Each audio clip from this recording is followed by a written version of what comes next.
ಎನ್ನ ಸಾರೇ ಮನಸ್ಸಿಲಾಯೋ ಆಯ್ತಾಯ್ತು ನಡಿ. ಎಲ್ಲ ಅವನಿಗೆ ಏನಾದ್ರು ಏನಿಲ್ಲೋ ಅವನ್ ಮುಂದೆ ಎಲ್ಲ ಹೇಳಕ್ಕಾಗ್ತದ? ನೋ ಸಂಜು ಬೇಗ ಬಾರಲೆ, ಅರ್ಥ ಮಾಡ್ಕೊಲ್ಲ. ನಾನು ನಮ್ಮ ಹುಡುಗಿ ಆಚೆ ಹೋಗ್ಬೇಕು, ಬೇಗ ಬಾರಲೆ. ಲೋನ್ ನೆಮ್ಮದಿಯಾಗಿ ಮಾಡಕ್ಕೂ ಬಿಡೋಲ್ರು. ಸಂಜು ಹುಡುಗರು ಹಾಳಾಗುವ ಎಲ್ಲ ಲಕ್ಷಣಗಳು ಕಾಣಿಸ್ತಾ ಬಾರೋ ಚಪ್ಪರ್. ಫ್ರೆಂಡ್ಸ್, ನಾನು ಸಗರ ದೀಪ ಕೂಡ ಮೈಸೂರಿಂದ ಒಂದು 80 ಕಿಲೋಮೀಟರ್ ಬಂದ್ವಿ. ಟ್ರಾವೆಲ್ ಮಾಡ್ಕೊಂಡು ದಿವಸ ಬಂದ್ವಿ.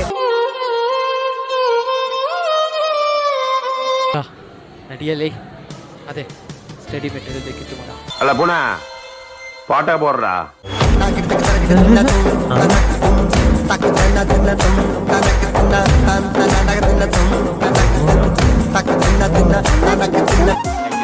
అల్లారే నల్ల సంగీతం సహోదరా. ఓ నినకు మలయాళం మరియు నో చేటా ఓన్లీ దట్లే నేను. సరే నడియల్లి